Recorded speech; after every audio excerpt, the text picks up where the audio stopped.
Risma pamit kepada warga Surabaya. Pesan ini sebaiknya diresapi dan jangan abaikan. Ditulis oleh Widodo SP di seaworld.com. Halo, assalamualaikum. Jumpa lagi dengan Suara Samara di channel TV Jurnal. Sebentar lagi masa jabatan Tri Risma hari ini akan berakhir. Artinya pengabdian sosok wanita tangguh dan dicintai warga Surabaya itu sebagai wali kota Surabaya selama 2 periode masa jabatan juga akan berakhir tak lama lagi. Tentu sebagai pemimpin daerah seorang Bu Risma tidaklah sempurna, tetapi kinerja beliau sebagai emaknya arek Surabaya bisa dibilang cukup maksimal, juga dilakukan sepenuh hati. Rasa kehilangan tentu akan dialami oleh warga Surabaya yang mungkin sudah dimulai saat Bu Risma berpamitan saat memberi sambutan perayaan hari jadi ke-727 Kota Surabaya di Balai Kota Surabaya Minggu 31 Mei 2020 seperti dilansir kompas.com.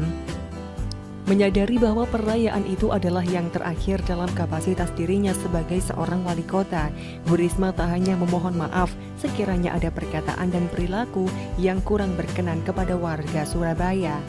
Beliau juga berpesan seperti ini, "Saya minta tolong yang ada di Pemkot Surabaya untuk terus bergerak, berpikir dan berpikir terus, jangan sampai berhenti. Ayo kita terus majukan kota tercinta ini. Kalau kota ini maju, maka anak cucu kita akan survive di kotanya sendiri.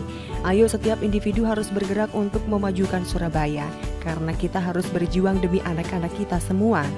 Bu Risma juga sempat mengenang ketika awal menjadi wali kota, di mana ia sempat tidak tidur selama 3 hari karena berupaya keras mengatasi banjir di Surabaya, yang salah satu penyebab utamanya adalah banjir kiriman. Namun saat itu Bu Risma berkata, "Gusti Allah sudah menciptakan Surabaya berada di tepi pantai di ujung Jawa Timur. Itu sudah pemberian Tuhan. Dampaknya apa? Ya, kita harus selesaikan banjir itu. Hingga sekarang sudah tak ada lagi banjir kiriman itu. Jadi artinya kita bisa mengubah itu." Suatu pernyataan yang terdengar optimis bagi siapapun yang mendengarnya. Karena memang seorang pemimpin harus mampu mencari solusi sekaligus berupaya keras mewujudkannya. Hal yang lantas benar-benar dijalankan oleh Bu Risma selama menjabat sebagai wali kota Surabaya. Membaca pernyataan saat berpamitan tadi, saya mencoba menerawang ke depan, membayangkan bagaimana wajah Surabaya, kota kelahiran yang selalu ingin saya datangi setiap tahun untuk sekedar bernostalgia, menikmati kuliner khas kota pahlawan, hingga melihat perkembangan kota tersebut jika nanti tak lagi dipimpin oleh Bu Risma. Jika peninggalan Bu Risma dapat diteruskan, bahkan dikembangkan dengan lebih hebat lagi, maka citra Surabaya akan tetap terjaga sebagai salah satu kota besar di Indonesia yang dikenal bersih, indah, dan maju dalam banyak hal. Kemajuan yang juga kudu terlihat dari sisi sumber daya manusia atau SDM, di mana warga juga semakin cerdas, memiliki kesadaran penuh untuk menjaga nama baik kotanya, juga dapat mencetak prestasi dalam berbagai bidang hingga ke tingkat dunia. Kalau pesan Bu Risma tadi dapat diresapi dengan baik, lalu coba untuk diwujudkan bersama-sama dengan komando pemimpin yang baru nantinya, maka niscaya warga Surabaya tidak sekedar bisa survive, tetapi mampu menjadi pemenang-pemenang kehidupan, seperti harapan Presiden Joko Widodo saat memberi sambutan hari lahir Pancasila per 1 Juni 2020 kemarin.